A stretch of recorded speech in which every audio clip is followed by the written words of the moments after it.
Hello everyone.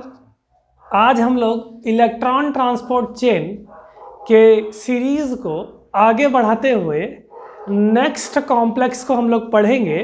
और हम लोगों ने पहले 3 कॉम्प्लेक्सेस को बहुत अच्छे से डिटेल्ड स्टडी कर लिया था और आज हम लोग 4th complex electron transport chain का पढ़ने का प्रयास करेंगे और बड़े ही ध्यान से और डिटेल तरीके से इसको पढ़ने का प्रयास करेंगे।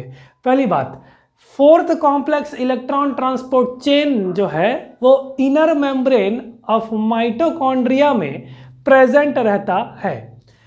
इनर मेम्ब्रेन को मैंने कुछ इस तरह से दर्शा दिया है और इस इनर मेम्ब्रेन के ऊपर वाला हिस्सा, जैसे पिछले लेक्चर्स में हम लोगों ने देख लिया था कि वह इंटर मेम्ब्रेन स्पेस रहेगा और इसके अंदर वाला जो हिस्सा है वह मैट्रिक्स रहेगा। ठीक है, तो इस कॉम्प्लेक्स का नाम होता है साइटोक्रोम ऑक्सीडेज या साइटोक्रोम सी ऑक्सीडेज भी बोल सकते हैं आप। तो ध्यान पे रखिएगा कि इस कॉम्प्लेक्स का नाम साइटोक्रोम ऑक्सीडेज कहलाएगा। और इसके कॉन्स्टिट्यूएंट्स की बात करूंगा तो इस कॉम्प्लेक्स में हम लोगों को मुख्यतः 2 पॉइंट्स ध्यान पे रखने पड़ेंगे कि इस कॉम्प्लेक्स में 3 कॉपर प्रेजेंट रहते, 3 कॉपर आयंस प्रेजेंट रहेंगे और 2 हीम ग्रुप प्रेजेंट रहेगा। 3 कॉपर 2 हीम ग्रुप।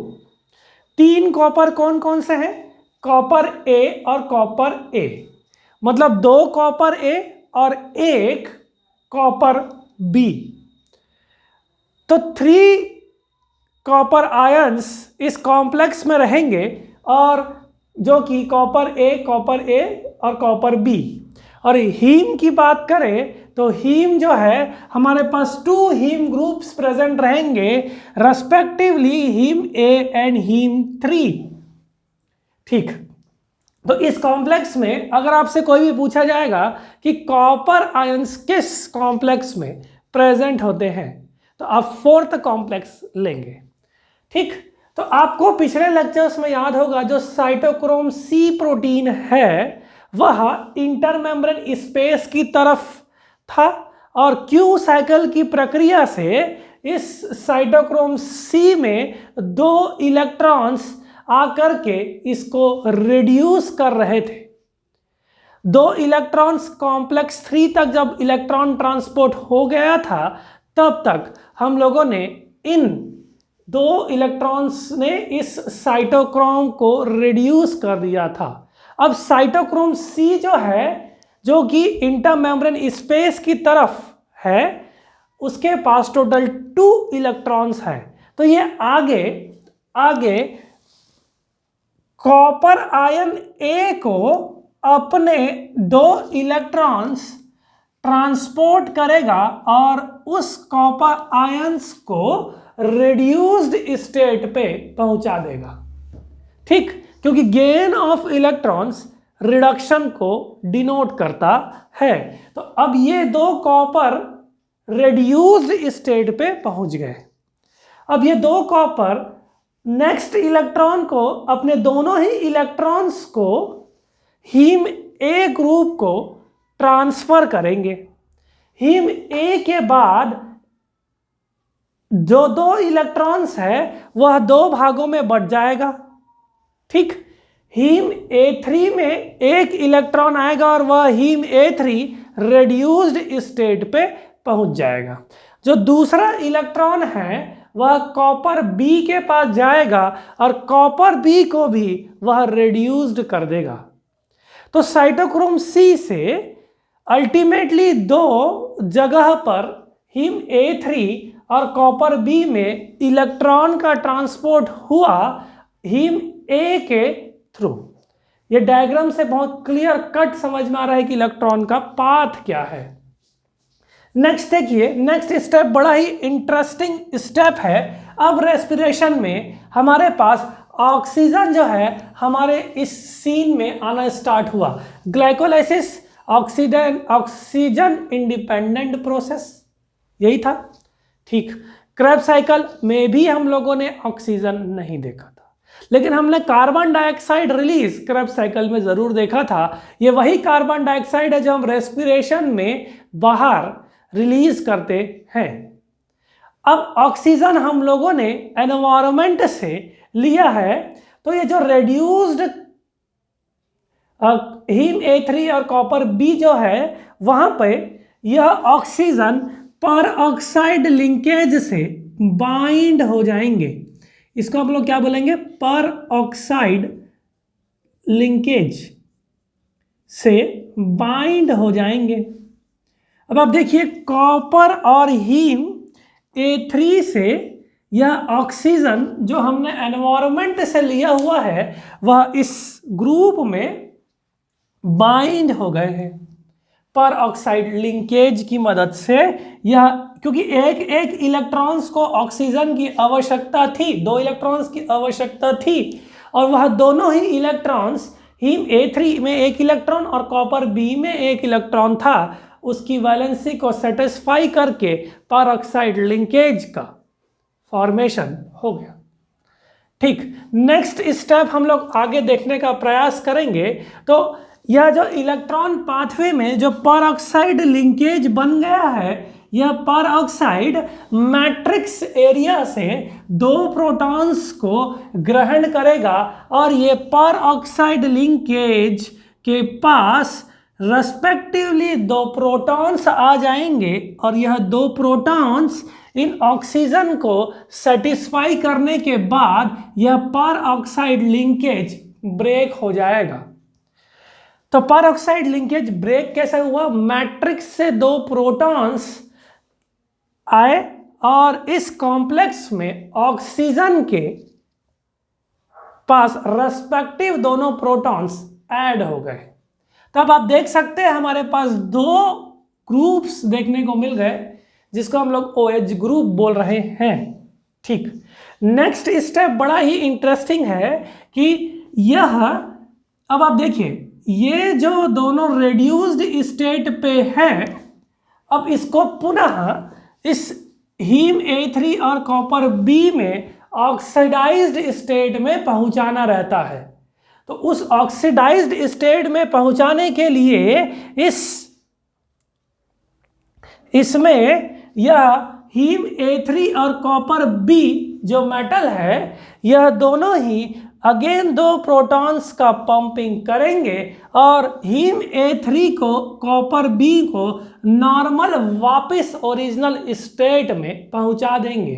अब आप देखिए कि इंपॉर्टेंट चीज इसमें क्या है, जो हम लोगों को 2 प्रोटॉन्स मैट्रिक्स से मिले थे, वह 2 प्रोटॉन्स जैसे ही इसमें और ऐड हुए तब हम लोगों को देखिए 1 प्रोटॉन्स फिर यहाँ पे ऐड होगा, पंप होने के बाद दूसरा प्रोटॉन्स फिर यहाँ पे ऐड होगा। तो अब इस कॉम्प्लेक्स से 2 वाटर मॉलिक्यूल्स रिलीज हो जाएंगे। देखिए H2O और H2O। तो अब आप देखिए कि 2 वाटर मॉलिक्यूल्स रिलीज हो गए। तो 4th कॉम्प्लेक्स में या पूरे इलेक्ट्रॉन ट्रांसपोर्ट चेन में जो फाइनल एक्सेप्टर इलेक्ट्रॉन का जो रहा है वह ऑक्सीजन रहा है और यह ऑक्सीजन जो है वाटर प्रोड्यूस किया। हम लोगों ने इतने कॉम्प्लेक्सेस देखे, तो इलेक्ट्रॉन फाइनल एक्सेप्ट कब हुआ? फाइनल एक्सेप्ट 4th कॉम्प्लेक्स में as a water molecule release हुआ।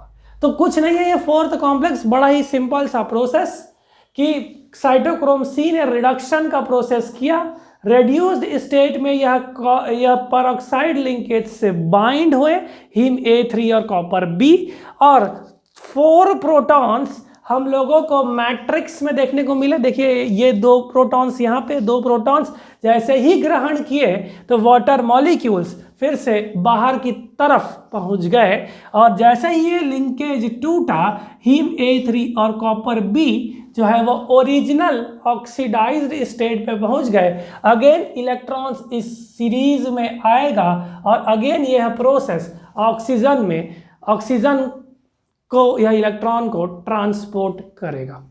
एक और इम्पॉर्टेंट चीज़ आपको ध्यान में बता दूं कि जब यह प्रोसेस हो रही है तब मैट्रिक्स से हाइड्रोजन आयंस इंटरमेम्ब्रेन स्पेस में पंप आउट होते जा रहे हैं।